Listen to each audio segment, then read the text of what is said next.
50. All right, good morning, guys. We are live on the Flip Texas podcast here. Hope everyone is having a great week.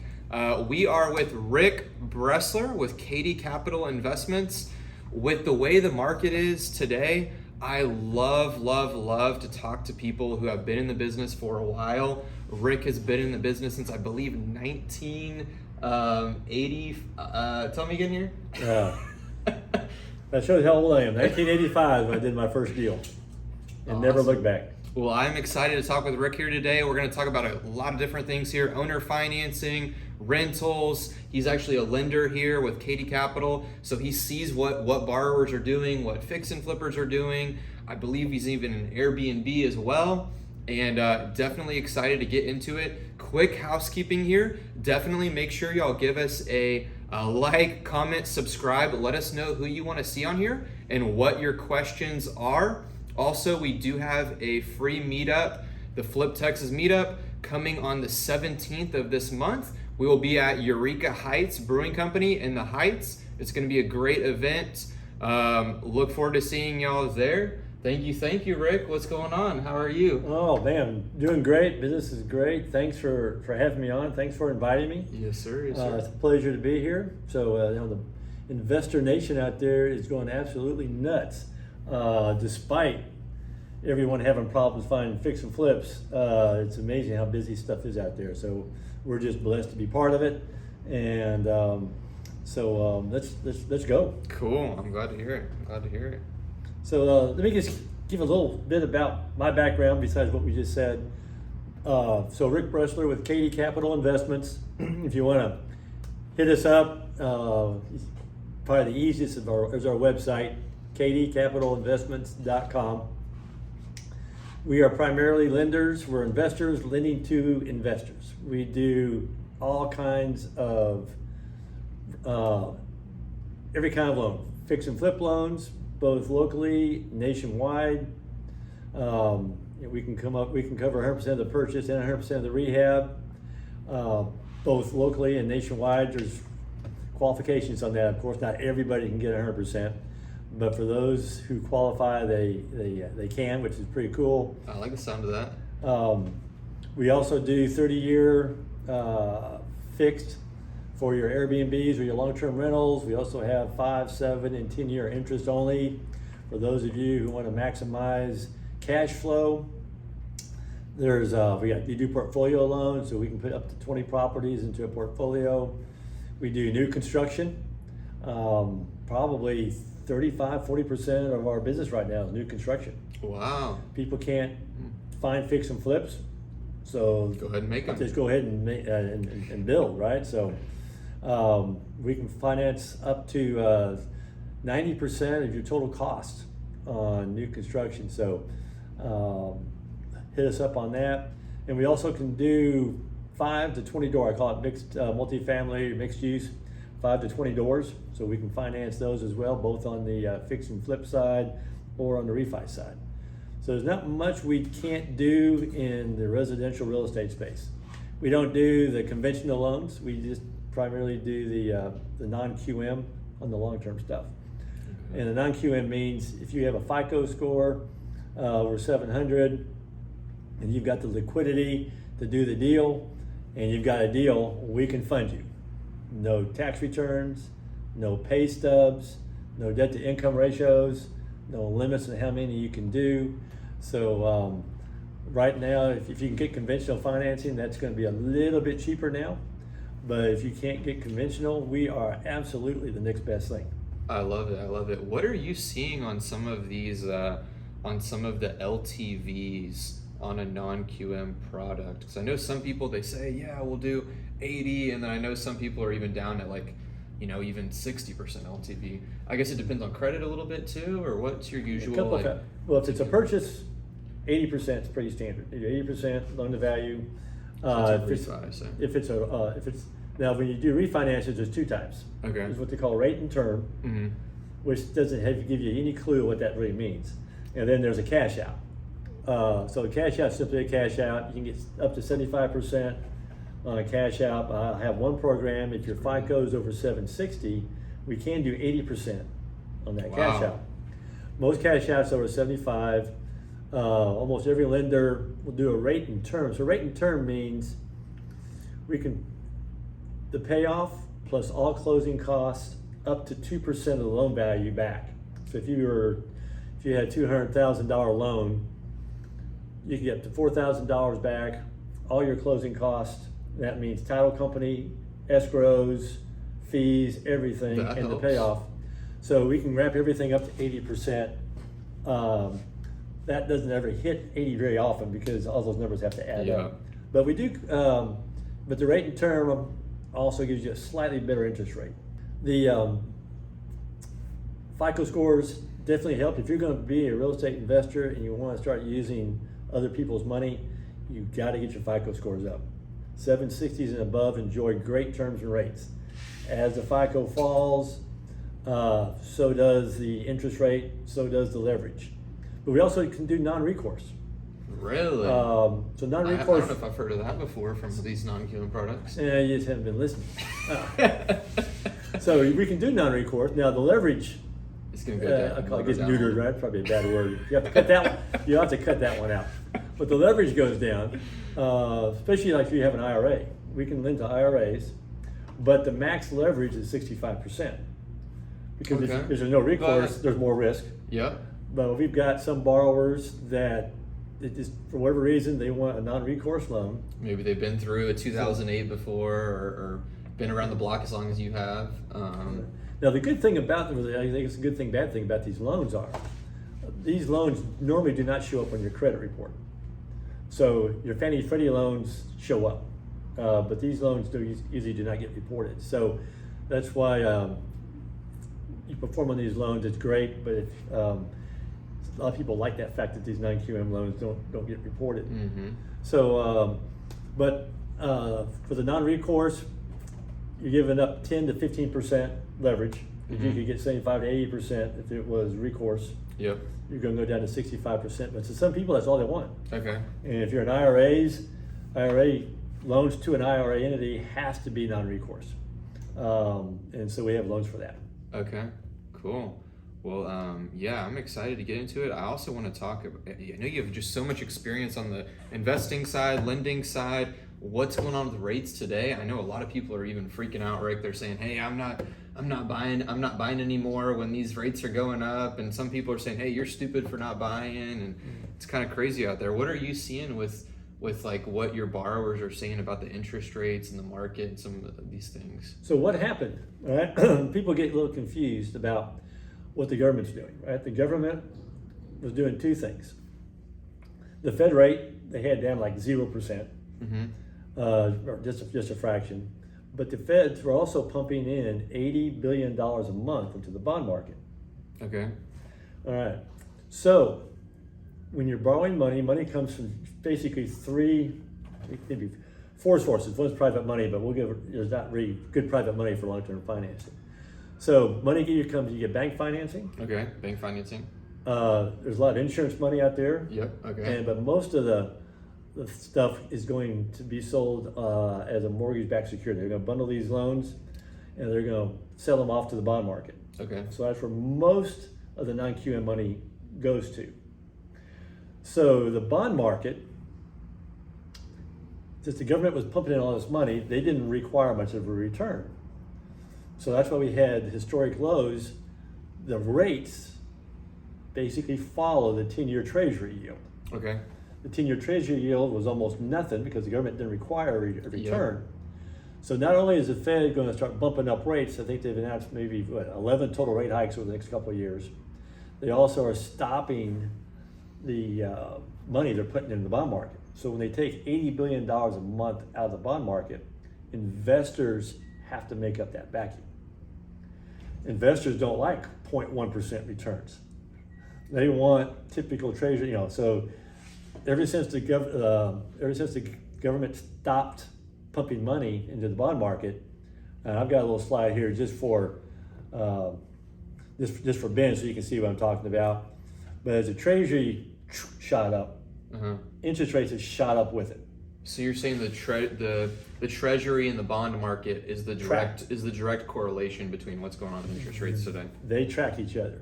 So the treasury yields were down here to cheap, and now they've shot up, and they're still going up. They still haven't normalized. So anyone that's tried to get a loan in the last since February has seen rate hikes consistently go up. And the problem is, especially on the investor side, you may talk to a lender and they say, yeah, because it happened to me, right? When they got the loan, we could give them 3.75% interest. Mm-hmm. 3 weeks later, was not available. And most of these investor loans don't have locks, because most of these guys, the hedge funds, they don't want to lock it because they're selling these notes on the secondary market. They could get killed on what the market's going to buy, right? Uh-huh. So it's hard to get a lock. We have a lock once you get through underwriting. Right before we go to underwriting, we get a lock, and then we're good for 2 weeks. And the idea was, okay, then we can close in 2 weeks. But I know one person actually, I can't mention his name, but one of the big guys in town had to delay his financing. They charged him 1 point for an extended rate lock. Okay. So on a $300,000 loan, that's a $3,000 fee on that rate lock. So anyway, rates have been going up. Very hard to find anyone that's going to lock one for you until 14 days before you're closing. Then you can lock it in the last 14 days. And if anything stumbles, sometimes things happen 18 days and then you're going to get hit with another 10, 15, 20 bips. But when you look at the rate, the increases are really minor right now. So one person was all upset, which understandably so, but it only increased his payment by $10 a month. So I mean, so it's not not going to break your deal, not going to make or break your deal. But anyway, that's what's going on with rates. Fed's going to announce a rate hike again today. So for those of you tuning in, this is May 4th. You may not see it until June 4th, but I'm expecting the Feds to increase interest rates up to 0.5%, 50 basis points. What that's going to affect for the most part is banks, because now the bank's cost of funds. Okay. So if your funds are tied to bank money, the bank sources are probably going to be increasing their rates. That 50 bips won't really affect the bond market. And then today I'm going to find out, man, that was wrong. The bond market shot up, Rick. Absolutely nothing. Yeah, that's not too far from the truth. But so that's why I'm expecting to see the 50 bips by the Fed. And I don't think the bond market will impact too much. Historically, when Fed bumps up the rates, the bond market actually goes down. So that's the correlation. So it'll be interesting to see if that correlation holds true over the next coming days this week. Okay. So that's what's going on. Rates historically, I'm showing this one to Ben also, you guys can't see it. When I started this business I bought my first house in 1982. Tell me what interest rate that was. Tell everyone what interest rate you bought for your first house and how that went. And did you think that was a high rate at the time, or why did you do that? So I just wanted to own a house. I'm a chemical engineer, spent 40 years in the oil and gas business, mostly managing major projects. But I've always been a numbers guy. And I knew at an early age that you buy a house, they go up in value. So I wanted to buy a house. I knew it was going to get transferred in a year or two. And then the company had a great repurchase program, right? So I bought this house for $40,000. I had to put, it was what I call 5-15-80, which means I had to put 5% down. I got 15% second lien note and an 80% first. And by doing that, you get out of the mortgage insurance. So even back then we have, property mortgage insurance, and you don't have to pay mortgage insurance if you've got 80% or less on the first. And the first was 12%, and the second was 18%. Okay, can you rewind and say that one more time? So Rick says on his first house he bought, he was paying 15% interest. 12 on the first. I'm sorry, 12% interest on the first, and then the second was how much? 18%. 18%. So he was paying a mix between those rates on the total amount. Because I was out of college, I didn't have a whole lot of money, so I had 5%. So if I was going to get a house, and they didn't have this education back in the day, right? So I just had to figure this out, and that's how I got into my house. So that's crazy to think about, that people are complaining about. They're complaining about, 7% interest now or 5% interest. And correct, the way I see it is the amount you're paying in interest only matters compared to what your return is, right? So on that first house, you were telling me you made it, even though you're paying that much money, you think it was still worth it? You still made a lot of money, right? Because this was my house, right? So it's either I'm paying rent someplace or I'm paying a mortgage payment. The mortgage payment wasn't any more expensive than the rent I was going to have to pay. So I've got and plus this was a cool place. This was out in Bastrop, just outside Austin.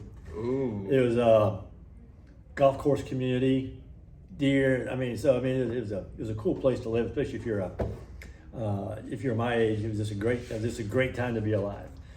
Still a great time to be alive. But anyway, about 18 months later, I got transferred, and then the company repurchased my house. It appraised for like $65,000. So I made like a $20,000, $15,000 to $20,000 net after costs. Now back then, I was only making like $20,000 a year. So that, I may be making a little bit more at that time, but that was a bunch of money to me. And that was like, okay, that was the injection right there that got me hooked forever into real estate. I made that kind of money that fast when I was like 22 or 23 years old. And I'd been buying, so everywhere I went, I was always buying houses, and I was letting the company buy them from me when I got transferred. So the company was always giving me an extra $20,000, $30,000, $40,000 bump during the 80s as I was bouncing around the southern United States in the different oil and gas patches. So that definitely got me intrigued. We didn't have the education we have back, today. Okay. Back then, there was nothing until later on when Robert Allen came around with Nothing Down, right? Yep. So I was probably the second guy that bought that book. And then that's when I really got into it. Got my real estate license back in the day. No longer have that. And just always been doing real estate as a side hustle. Probably have done over 70 flips in my career, all as a side hustle.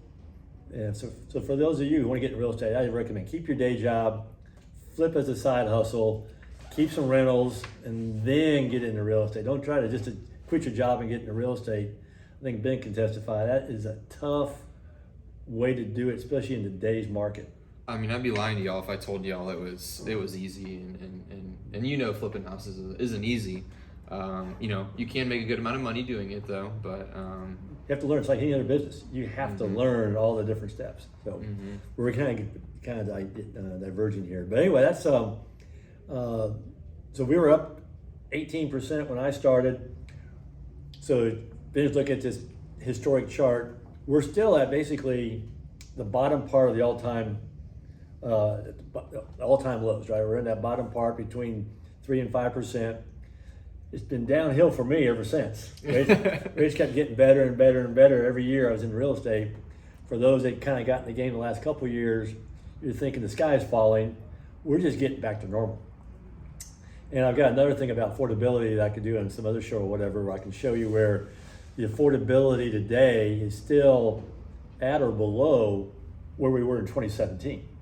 So you think that it's not the people in Houston, say, I don't know if we should talk about all of Texas or, you're now lending in all these different states, but say we're talking about Texas or like Houston in general. You're saying that even though the median home price has skyrocketed here in Houston from, I know we're in the 300s now, and we were in the 200s. You're saying that people can, even with the price and the interest rates, that the average person can still afford, to buy houses and everything like that? Or? Yeah, and maybe come back on another time, but basically, if you go back to like 2015 and you look at what the median house price was, what the interest rate was, and what the salaries were, right? Okay, so compared to income. Compared to income, and your PITI payment was about 30% of that income. Okay.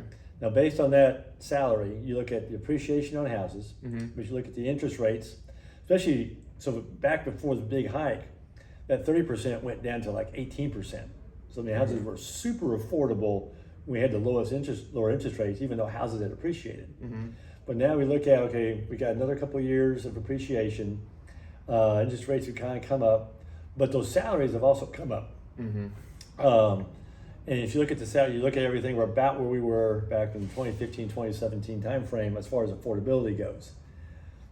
But if we keep going like this, with inflation, we're actually in uncharted territory. We never had this kind of inflation and this kind of demand shortage before. Every cycle has something different about it, right? This one's an interesting one, but you're right. The median price, I think the last time I heard, the median price in the Houston area was like $325,000. The average price is like $385,000. So, you know what the difference? I'm picturing a spot now. What's the difference between average and median? It has to do. You're gonna have to jog my memory. So average is average, right? So you take up all the sales. You're taking back to math class. You're taking back to math class now. But the median is half the homes sold for less than a certain price, and half the homes sold for more than a certain price. Okay. Average is just the average. Okay. And they're very seldom ever the same. Versus like the what do they call it? The mean.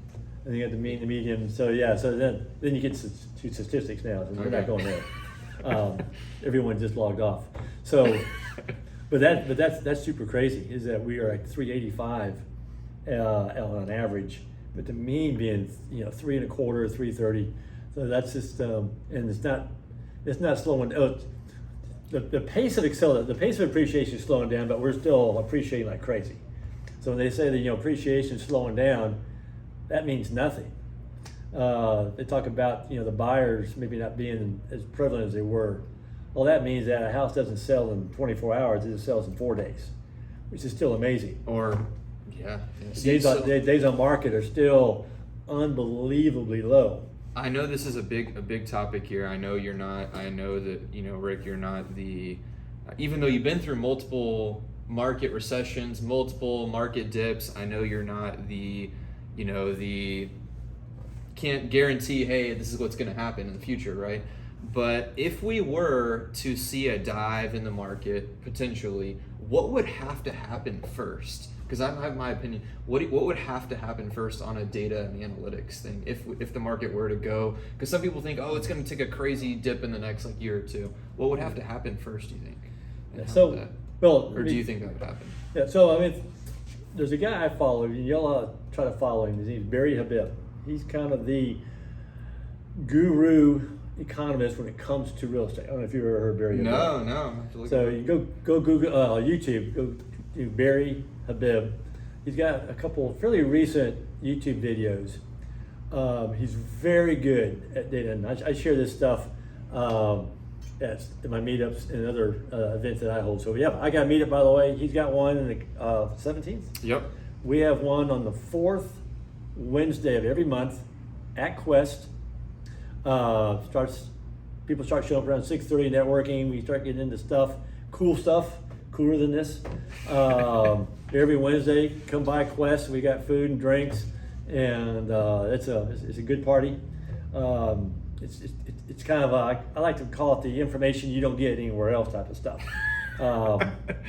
But everyone heard about the 2-year and the 10-year yield curves conversion, right? Okay. And every recession had been preceded by those yield curve conversions. Now, not every conversion resulted in a recession, but every recession happened 6-12 months after the conversion. So we had a conversion a little while ago, and of course the stock market took a big dive the last week. Fears of the recession. It's like, well, they've known about this for months. It's funny how they call it recession worries. It's just a talking head. They got to sell papers or something. It's predictable, but they're still predicting we're going to hit a recession.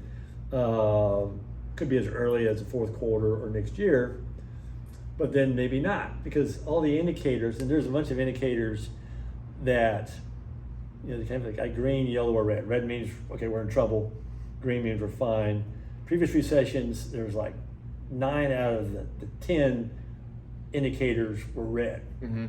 But right now, 9 of the 10 indicators are green, and the one that's not green is yellow. So the economy's still humming. Things are still happening. So whether one will happen, but some people are predicting it might. The the Europe and stuff is kind of in recession already. Yep. They're usually things follow. So if I had the crystal ball, I wouldn't be talking to you. I would be somewhere else, set for life. Right? I'm still blessed and set, and I enjoy doing this, but I'd be more set. But this is interesting, right? So I always tell people, as a little side, stress test your portfolio. When you buy something, stress test it. If we have a 20%, 30%, like something happened in 2009, 2010, are you fine? If your rent's are you going to be okay and weather the storm, or like a lot of people, are you going to end up going bankrupt? Are you going to be getting foreclosed on? You want to stress test your business. If things just turn terrible, are you fine? And when you say stress test, that's probably different for what side of the industry you're on, right? Do you mean like, hey, expect what's the worst case on your rents, or because there's certain correct me if I'm wrong, there's certain recessions where the rents went up. Yep. Are you saying like, what if you have to sell your property for less than you think, or like? So if you're leveraged, right, and I believe in leverage, right, especially as you get older, the only way you're going to create more wealth is you got to use other people's money. You got to multiply, right? And I believe in leverage for two reasons. One, from tax basis. If you got leverage, you're paying less taxes or no taxes. If you're in all cash, you're paying lots of taxes because there's no way to write off all those profits. But you can do a lot more deals if you've got leverage. But you don't want to over leverage. So we talked about 80%. Okay, well, 80% may be fine, may not be fine for you, because if something turns around, the rents go down. You can't afford a couple of years of break even or even negative rents, and you end up having to give that property back because you can't make the payments. That's not good. But so I always, if I advise people, I said, what leverage do you need? A lot of people want as much cash as they can get. In a rising market, there's arguments both ways, right? I like to get as much cash as I can get, but I can afford a recession. Yep. There's a lot of people to come out of pocket if you had to. I've got the resources and the knowledge. And sometimes people get more creative when they've been around for a little. Hey, maybe I could sell this on a wrap, or we can talk about that in a little bit here. But maybe I could sell this on a wrap, and actually with the market going down, I'm going to do this instead, or that. Yeah. So you got if you think properties are appreciating, they're still going to be appreciating, I believe, for the next 5 years. As long as there's a demand shortage, prices are going to go up. The rate of appreciation is going to lower. Obviously, we can't continue on the pace we're at, but I run my numbers at all my stuff at 3% appreciation. This is a minimum, but I think 5% is more realistic. Run numbers.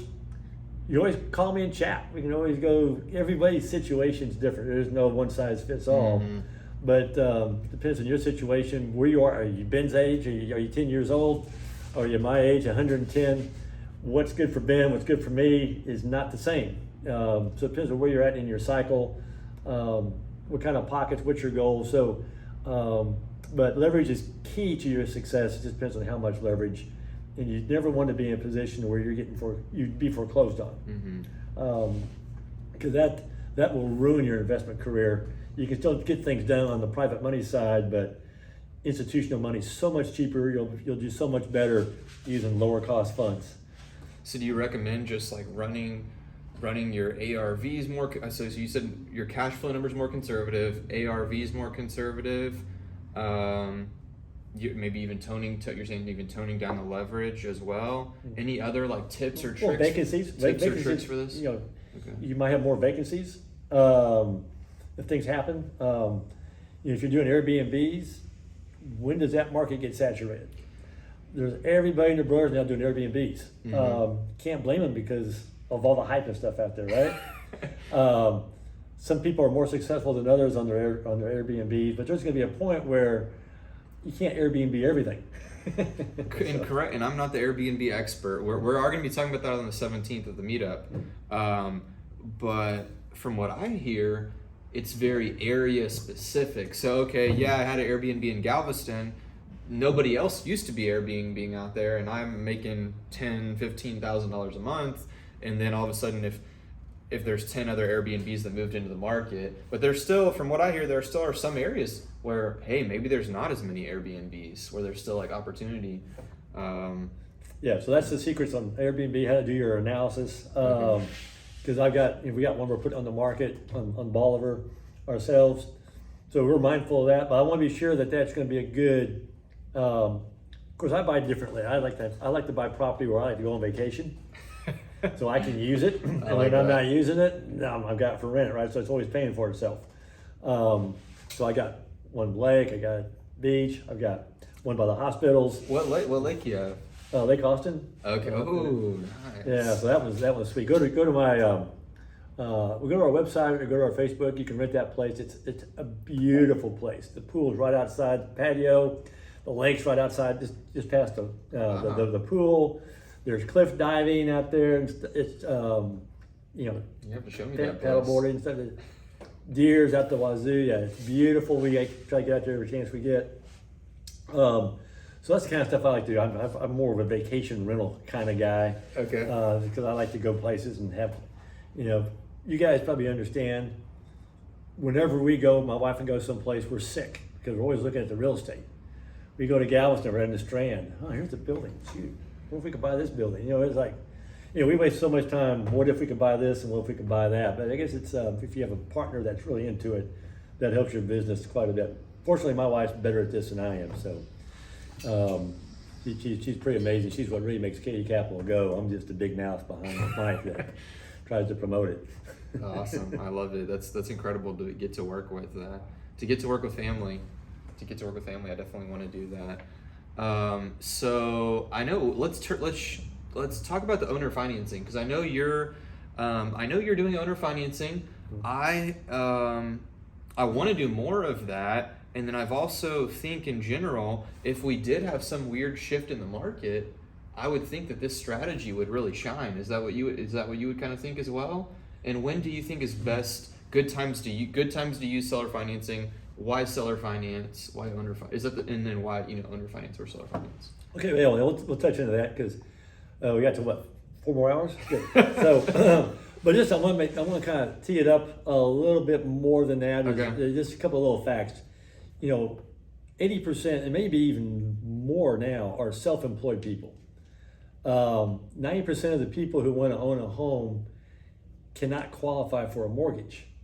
So that means most of the people who want to own a home need an alternative way of financing that house. So that's where investors like us can come in and fill that void, because there's a lot of people that want a house, they don't want to rent. There's millions of people who get foreclosed on that, man, they're shot, that their credit's gone. They got millions of people that have student loan defaults, their credit's shot. You got a bunch of people that have immigrated here that may not have Social Security cards or FICOs or whatever. There's unlimited number of people who need financing for homes.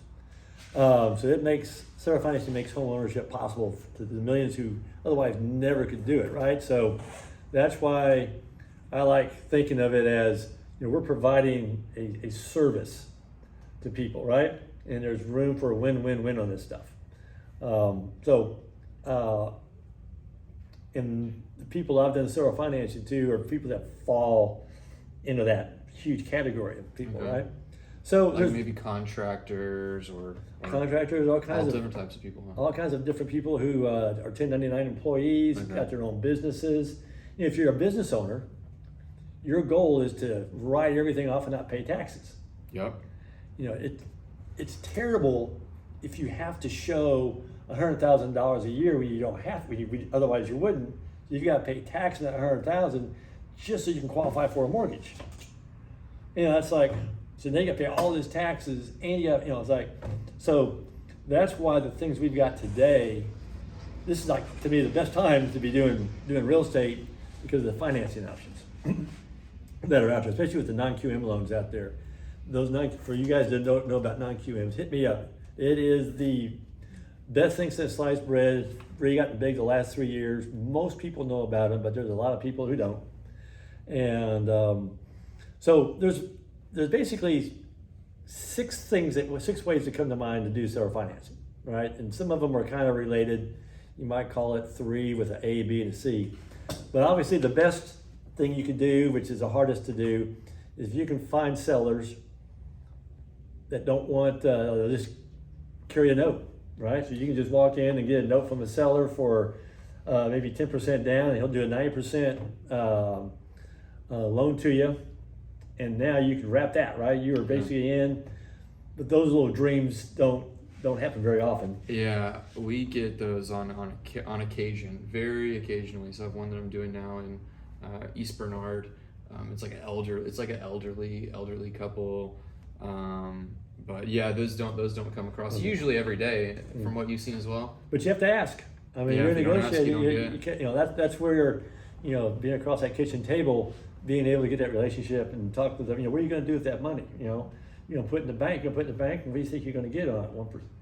What if I can get you 7, 8, 9, whatever it takes, right? To try to get that deal, because there's money in that, and for both, right? He can get more money on his money, and still secured by real estate. So it's a matter of educating that. They already know the asset. They already know it. It's been their property, right? And if they got a mortgage on it, and they understand that you can't take that away from them, and their heirs will have it too, right? So that's the best way. The other one is you can wrap the seller's financing, right? I haven't done any of that, but obviously that's huge out there. So if someone else has got a 3% loan out there and you can go wrap it, great. Obviously, usually there's a lot of equity that's beyond that note, so you've got to come up with some cash somehow to make that gap up between the balance and the price. Yeah, that is definitely a kind of a situation. Like, so you're saying if they owe $150,000 on the mortgage, they want $200 for the property, they're willing to leave that mortgage for $150 in place, but they want some equity there. So then your option one would be to bring cash to closing to make up that difference, or option two would be essentially to create a second note to where you're paying that note and then you're paying another note directly to them. Well, that gets a little complicated, but that's what you're saying, kind of. But yeah, if they're going to do a seller second carryback, okay, you can talk them into doing that. Because what are you going to do with that $50,000? Well, if they need the $50,000 to move into another house, okay, well, you're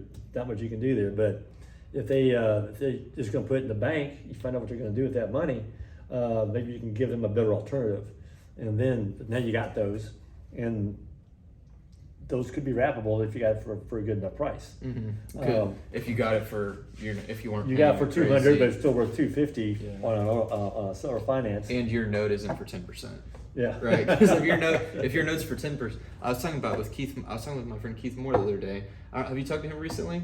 Not since he was at our meetup. Okay, yeah. He told me about that you were saying some great things at the meetup, but I was like, hey, well, if you're gonna wrap a deal, the wrap is only as good as your underlying financing.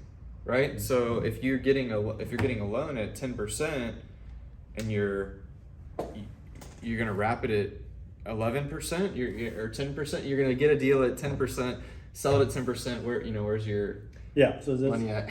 Have to be on the income, but that's where you have to just lay things out and figure out how you make that deal work, or you keep that as a rental if it cash flows, and then wait. You can always pay that off. You can always refinance. There's always things you can do. You just got to think about the alternatives, and then who you can go to get that refi on the second. You can cash him out. You can do different things and then wrap it. We won't get into all the little creative things you can do, but they're for you millennials who are used to that pausing and thinking. Some of this stuff is a thinking man's game, right? You got this opportunity. What are your options, and then how do you sell it, right? So that's where the psychology comes in and stuff. Do you think people in America got wealthy without thinking? Right. But there's a huge percentage of people who don't think anymore, right? So that's what worries me. But anyway, we don't go there either. And there's another way out there. Got number 3 is now we're kind of getting to more things that are more likely, right? There are investors out there that will do a typical loan where they get a hard money loan, and they'll do ideally on this scenario, the house doesn't need a whole lot of work. It's it's basically Maybe needs move-in updating. ready. Maybe needs could be updating. but something like the buyer could do the painting or something if you wanted to, or you can put a little money in there, right? Okay. But the idea is that you get a hard money loan For the purchase. for the purchase and maybe a light rehab or whatever, Okay. right? And then you sell financing. What they'll do is they'll wrap the hard money loan. Mm-hmm. And you're going, wait a minute, Rick, what do you mean you're going to wrap the hard money loan? Who's going to allow that? Well, we've done a couple of them, and I'll explain. But you're going to wrap the hard money loan, and you can get all this cash back, great, but a lot of them will take a second Mm-hmm. and a first. So a quick thing on the numbers, right? Let's say you have a $200,000 house, right? $200,000 house. A hard money lender probably going to go 70%, right? So they probably loan $140,000 on that deal. Mm-hmm. And if the numbers worked right, you're in for very low money. Maybe So you're just buying closing it for costs. So say you're buying it for 140. Or You have a loan 120. for- okay, yes. Maybe buy for 120, 130. Okay. You're putting in 10 or 20 on a light rehab. Okay. So Right. you're all in with, You're and all you in used for- a hard money loan to purchase the property. Purchase the property. Now, when he did the property, he based that 200,000 on a normal on comps in the area. Okay. But when you do the seller financing, you can probably get 220. A little, try to push it up a little You more. probably get 220 for that property. Okay. So if that guy were to give you $20,000, $30,000 down, say he give you $30,000, that covers your closing costs, put some cash in your pocket, and now you got the difference between 190 and 140. There's a $50,000 gap. You can create a second with that buyer, and you can negotiate whatever you want on the interest rate, whatever the payment will carry, right? Usually, most folks. Mitch Stevens is one of my fans. I'm a Mitch Stevens guy. I love Mitch. I was book on the shelf. You know, the old rule was you want to make that monthly payment about the same as rent, Okay. but you can actually make that payment a little bit more because of the way appreciation and things are going, right? So, but you got to price that payment, and then you got to work the numbers backwards. So, what can you charge on that second to make the overall payment work out? But you get that second, and that second's yours. That's cash flow, right? So if you're getting an extra $250 a month for if you set it up on a 10-year AM, or if you want to set it up on a 5, and you get that cash flow, or you can sell that second. Selling seconds, it's a steeper discount. You may not want to unless you have to, but there's options. You get that second, and you sell that, and that wrap. There's people that will buy that wrap, so that way you get the money back to pay off that hard money lender, which is the key. Because I was about to say, because you've already paid off the first. You're saying you paid off the first, and now you kept the second. Yeah, so you paid Scenario. it. So you sold the first, and there's buyers out there that will buy them because they're fairly, that 70% is now more like maybe a 60% loan to value. And there's buyers out there that will buy those without too much of a discount. You made a discount a little bit, but you made so much money up front. If you had to take a little bit of a discount, you can afford it. So the thing is, you have to find those note buyers out there. Okay. And they're out there, but you got to find those note buyers, find out what the requirements are. You're probably going to have to use an MLO and different things, right? But anyway, we're not going to get into the mechanics of it. But there's a lot of people doing that. We have done loans to people that are doing that.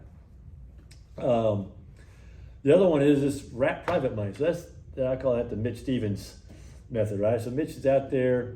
The only problem about that strategy is probably Mitch used to spend probably 80% of his time just looking for the private money to back those deals. It's willing to maybe keep their money out for a couple years. Right. So the trick is, so you think about this. Okay, I've got a guy. I went to Quest. I got a guy who he just wants his money out. I think Mitch would be paying 7 or 8% his private money. So let's say he borrowed $40,000 on a house that he can sell for $100. Mm-hmm. But most of these guys, 5 years is about what they want to commit their money to Mitch for. Mm-hmm. But Mitch is doing 20-year AMs. So, which isn't a problem if you're sophisticated and you understand how these things works, because we were talking about this earlier about what happens if and how can you provide an underlying lien to someone you're saying on a 30-year note, but you only have a 5 year. So we were saying your options are what? He refinances and he finds another private lender, right? And he Right. refinances that, or he says, hey, listen, our 5 years I see our 5 years is coming up. Would you like to? Yeah. Would you like to keep going, keep getting paid? Oh yeah, Mitch, I'd like to keep getting paid. So that's option 2. What's the next option? So another option pay is it off, or another option. This is an old word, and I'll even mention it to bankers, and the young bankers don't even know this word. The older bankers do. It's kind of funny, right? They have a newer term, hypothecate. okay, like So you can go to a bank. So let's say you've got $40,000 your private money. collateral. Mamitch created an $80,000 note. Maybe you Uh-huh. got $20,000 down, right? So now he gets an $80,000 note Mm-hmm. with $40,000 being private money. So he's making. So Mitch makes money on the spread. Mm-hmm. But you can take that $80,000 note, and some bankers will hypothecate that note. What that means is they will lend 75-80% of that note value. So if you got an $80,000 note, the bank may lend you $64,000 on that $80,000 Because it's an asset on your books. because it's an asset, right? And not only is it an asset, me being the guy that did the deal, I'm guaranteeing the note, and I've got the guy in the house that's also promised on the notes. There's a few, and they got the collateral. So the bank's got a few stuckies on it. Now the thing is, it is a residential loan, right? So this is a consumer loan, but there are banks out there that will do that. Now if he gets that 64,000, now banks also don't like going much more than 5 years. So the bank's going to end up having a 5-year call on it as well. But as that collateral gets more valuable over time, Your terms get better, right? and as the seasoning gets better on that note's getting more and more valuable. But there is, you are working at trying to reload the money Mhm. on that 20-year. And every once in a while you can find somebody that will do it. But there is some reshuffling and stuff. But eventually that private money guy may get paid off. You may just pay him off, Mhm. and then you keep all that spread. So there's different strategies on what to do depending on where you're at. And then correct me if I'm wrong, ideally, in a perfect world, your debt is knocking down faster than their debt is knocking down, like on the amortization schedule, right? Yeah. So well, it Depending on how you find it, depending on how you're kind of works the way the bigger the interest, Mhm. the slower the debt pay down. the principal buy down is. Okay. It's disproportional, right? So if you have a 3% loan, you're paying that principal down faster Yes. than on a 6% loan. So your net worth is going up, and so maybe it's going to make it easier to pay that off in the future. Obviously. But you have to look at the numbers, you have to look at the amortization schedules, and then, if you can take a training from Mitch Stevens, these guys you can go get educated on what they do and how they do it. Now, it's one thing to know how they do it, then it's another thing to get those relationships with those people to do it, right? Mm-hmm. Mitch has borrowed, probably $30-40 million for the stuff he does. Not everyone's able to do that, but he can teach you how. Not everyone can go to the bank and negotiate like Mitch Stevens can negotiate, but you will get better over time. But these are ways that are possible, or you can find people who are. You can partner with people. Another one, let me get into a couple of others. What a lot of people are doing, and this is mostly what I do, is I'll get a 30-year loan on my property. So I'll buy it either with cash, or I'll use my hard money sources to take a house down, Okay. and then I'll refinance.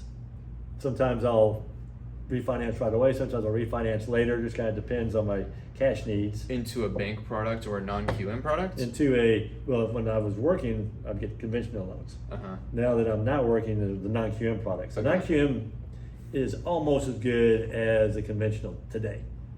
People are getting quoted 5.8% interest on a conventional with 2 points. Mm-hmm. I can get them in for the around 6.625 with 1 point. So you can buy that down to the low sixes. So if you're low sixes with 2 points and you're 5.8 with 2 points, It's not bad. is it better to go with me as a low doc, or is it better to go conventional with a full doc? If you're employed and you've been employed for 10 years at Chevron, I would say go ahead and go with the full doc. Go with the full doc. But if you're a business owner, I would say go ahead and go with Rick here. Because if you're a business owner, they're going to want all your information, all your property, or all your lease agreement. You can give them all your liabilities. You can have a stack of paperwork that's mountain high, not worth doing a full doc loan once you get to have some deals under your belt. So, but the non-QM is great. So I get a 30-year loan on it. I'll rent my property out, and it appreciates. There's a time on every rental where you're going to have to do a rehab on it, or at least a light rehab, if not a pretty good rehab, after 6-7 years of abuse by a tenant. So at that point, you got to make a decision. Do I want to go put the money in, or do I want to sell it as is to my tenant, or sell it as is to somebody else? And I was busy, and I looked at the numbers, and for me, it's been better to go ahead and sell as is on a seller wrap. I increase my monthly payments that I'm getting on cash flow. Yeah. As opposed to what rent is. And the key thing about now is I always tell people, why do you want to sell now? People ask me, why do you want to sell now? I do not want to sell. I do not recommend selling now. Why would you want to sell when you're getting 6, 7, 10% appreciation? That $200,000 house is worth $20,000 more at the end of the year. Mm-hmm. Where are you going to be making $20,000 by doing nothing? Keep that house. If you're going to sell it, get an appreciation rider on there. So that's what I've been doing. That's just part of the deal. If you want to buy my house, everyone needs to get their notebook out now, because I had not heard of this appreciation rider. I haven't heard of anyone talking about this. I'm sure that there's plenty of people that do wraps that have never heard of using an appreciation rider. So now, what in the heck is an appreciation rider? So I tried to get, and it's negotiable, but the deal is I'm going to sell it. I'm going to sell you this house at this price, which is a great price, because I really don't want to sell it, because this house is going to be worth. So $200,000. So you're going to sell me this house at $200,000. But okay. I really don't. But I take it away. I really don't want to sell it to you. Okay. But I'll sell it to you for $200,000, because it's going to be worth $220,000 next year. Okay. I don't want to leave at $20,000. So, okay. But from my biased perspective. Okay. Right. So in 10 years, this house is going to be worth $300,000. Probably so. I'd be better off if I just kept renting it. But I'll sell it to you. But I just want to keep 25% of the appreciation. So we're going to have an appreciation rider in the contract that just says, in 10 years, whenever you decide to sell, the difference between the price we're buying and the net, basically it's based on the net, but after closing costs, what your net is there versus the $200,000 a day, we're just going to split that. I'm going to get 25% of that. I guess if I can't get the normal mortgage, I guess it's going to have to work. And he's still getting 75% appreciation. It's still a win-win for him. It's a win-win for me. Okay. And is that what they pretty much tell you? Well, I guess I still get the loan. I still get to own the house. Yeah, because there's not too much pushback. Because if it's not a good deal for them, then they can go do other things. Buy another house. They're in the house I've got. My houses I do pretty nice. I'm pretty much just a Katy guy, right? So all my rentals are pretty much in Katy school districts, and Morton Ranch, Katy High School. Irreplaceable location. Katy Taylor. I don't have anything in Cinco. But they like the Katy ISD school districts. They're good houses. They appreciate, and they want to be there. And this is their chance to be in someplace nice. So that's just me. I put that as part of the deal. That way, I'm making money on the front, during the middle, and on the back. That's insane. And so we were talking earlier about the wraps and about how we had this little column about what you make on a rental versus what you make on a wrap. And in theory, people think their net worth is a lot higher if they, like how you said, if they have the rental, right, where it goes up in so much appreciation. If they just would have held on to it, they would have made all this money. But you showed me that when you're making that, say, $625 a month, if you cash is worth more today than it ever will be worth in the future. So you're saying if you invested that money that you are making, the $625 a month plus the down payment, that you would be over, if you invested that money and got a 7-8% return, you'd actually be over what you got made on a rental? Yeah, it's huge, right? Because you get you get your calculator out and you do a future value. So like on the deal I was talking to Ben about, I was maybe making only $150 a month, which it means nothing, right? Because through expenses and this, that, and the other, I was making no positive cash flow in this house. I bought it solely for appreciation. Now, I usually don't recommend, I never did recommend buying houses for appreciation unless you have money. Because that house could go down. You live in California at the wrong times, you could get killed on your house. So appreciation is not guaranteed. But this house with a lake behind it in the Katy ISD school district, the price was great, cash flow was nil, but I could afford to subsidize if I had to. And the thing worked out great, but then when I sold it, I went from almost nothing to a $600 a month positive cash flow on the wrap. And so if I had 10 years of $600 a month, so $600 a month is $7,200 a year. 72 times 10 is, so that's $72,000 I'm making on the cash flow, roughly, right? But that money is worth more than $72,000, because if I'm taking that monthly cash flow and putting it into other investments, or if banks were paying 8%, that money would actually be worth $114,000. If I was reinvesting. Because the present value versus the future value and reinvesting. Right. If I'm taking that money and putting it underneath my pillow, that money's not growing in value. If I got other uses for it where I can get 8%, that money, that $72,000 is actually worth $115,000 in 10 years, over a 10-year period. If I'm only investing that money at 5%, that money is worth $97,000 instead of $72,000. So it's extra value on that money. But as investors, we want to keep kind of deploying the funds we got. If you're not investing your money, your money's just sitting there not making anything, right? So nothing down deals are great, but you got to have, if you got $1 million to sit in the bank not doing nothing, and you're just doing nothing down deals, that $1 million isn't growing. You got to get that money in the game too. You get that money, so you want to be doing both. Nothing down deals, but you want to get that money invested where it's also producing ideally 20, 50, 100% returns. And real estate, that's crazy return. Real estate investors, if you do the math on a rental, I guess. When you when you look at a rental property, if you're listening to Steve Davis or these other guys on the radio, between the principal buy down, depreciation, positive cash flow, you look at the returns you're making at least 30, 40% on an okay deal, and you're probably making 100% when you look at the overall numbers. Even if you're saying if you bought it at a discount or not? No, if you buy a house with very little cash flow, like this deal we were talking about. And so you're getting what appreciation rate are you saying? 10% appreciation? So if I just put 3% into the amortization schedule, right? So I'm buying it down, but the house is appreciating at 3%. So you look at, I was always looking at 10 years. The average cash flow, the return on the cash left in the deal, right? So on the so this is the cash you had to put into the deal. And the deal, right? Okay. I was still getting 40% return every year on my money, even though I was making almost no cash flow. On the deal, right? If I had cash flow, that gets up. So that's where, when people understand the power of rentals, right? Now, the other thing you hear, apartment complexes, get into multifamily, yada, yada, yada. That's a big guru thing. The returns are about the same. The only thing is, if you're doing an apartment deal, is you're a passive investor for most people, because most people aren't going to jump in and do a 100, 200 unit apartment deal. You're going to go in a syndication, and you're going to get your 6-7%, and you're going to get the back end, which hopefully gets you 20. You're still going to make more in single family. If you look at the numbers, I think you talk to. So it depends on who you talk to and who's trying to sell you what.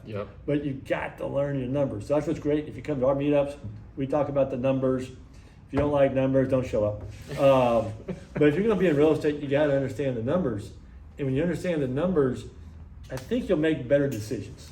And maybe what you're doing might change, or you're going to incorporate some other things so you can get these higher returns. And you can't look at your business and be like, hey, I feel like. You can't operate at what you feel. You have to look at the numbers. Hey, the numbers tell me you need to do this. And what we do, I'm at point in my life where I can just share the things I've learned.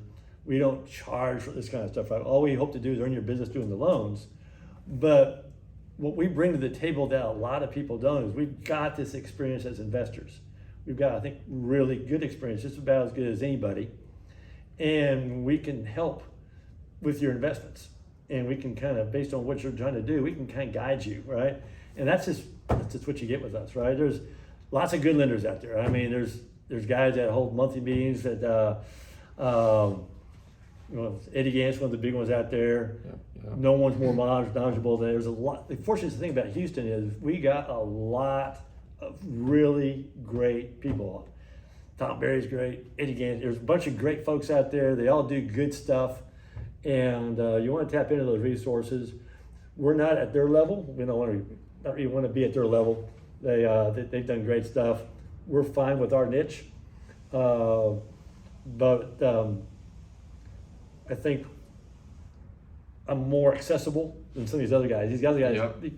They're busy. Mm-hmm. They got their troops. Their troops are good. They're not talking to the owner of the company. They're talking to the owner, so you get us. But these are the kind of things that we're trying to help our borrowers and our investors and my lending partners. The whole goal for me is to get these people, everybody, to be able to retire sooner or retire with more. Some people like me, I'm never going to retire. I can't play enough. It doesn't make sense to play golf every day. It doesn't make sense to play tennis every day. You got to do something. Real estate, you can tell, fires me up. And until I can't get fired up, I'm going to be doing stuff and trying to help people achieve their goals. I like it. Well, where's the best place for people to reach you, Rick? Again, so I made a huge marketing mistake when my email address was Rick Bressler at katycapitalinvestments.com. It's like, what? How would you spell that? Okay. Whoever can spell that right the first time, no points. No, just kidding. But no, Rick Bressler at katycapitalinvestments.com. You're never going to get it. So the website is probably easier. Katy Capital Investments, Katy with a K like Katy, Texas, katycapitalinvestments.com. Get me through our website, and love to be working with folks. I think we're as competitive as anybody, and we definitely love talking real estate. I love talking investments, so we can be mentors as well. We enjoy doing that. Awesome. Well, I appreciate it, Rick. I am going to look forward to coming out to Quest soon. And hanging out with y'all there. You said it's when again? It's once a month. So it's the fourth Wednesday of the month. Okay. So the last Wednesday of this month is going to be the 25th, right? So May 25th at Quest. Show up around 6:30 for food and drink. We get into it. We're going to be talking about wraps, seller finances and wraps. I'm going to be kind of going over one of the examples we kind of talked about, and then the one of the BMW law is going to be there to talk about the newest changes in the laws on wraps, and some things, some more of the mechanics and stuff that would be really helpful for you investors out there. I am so glad that I have you right here to ask this question. Who are you? What title company or closing attorney or title company are you using to close some? Or you feel comfortable disclosing that? Sure. On some of these wrap deals. They help sponsor. So, there's lots of good ones out there. Patent law, but the ones we really like is they're now called BMW Law. They're called American Title. It's Veronica Martinez, Meg Bohannon, and Alex. They are super to work with. They do our docs for us. They're super to close. They are they're as good as anybody. We have some good title companies in this. Houston, we're blessed. We got some good. We also got some not good ones, but not everyone does these wraps. Right, and they'll do your docs for you. They'll do them right. Okay. And no, they're not MLOs. I mean, MLOs are different, right? But if you want the guys to do the paperwork right, they're the ones. They're going to be coming out talking about that and the new laws that have been passed that affect wraps and stuff. So it's good for everyone to come out, and it's a great networking event. We've got some great people out there, a lot of home investors folks. We got all kinds of people doing deals. So it's a great place to network for deal making, meet some of the biggest wholesalers in the area are there. Some of the best buyers are out there. We got a good mix of everybody. Cool. All right. Well, I appreciate it, Rick. Thank you so much for coming on. You bet. Any other questions, things you want to leave people with? Any other words of wisdom? Just to never stop studying, folks. Keep getting better. Keep getting better. Keep getting better. Okay. All right. Thank you so much, Rick. Appreciate it. My pleasure. Thanks. Keep studying. Keep getting better.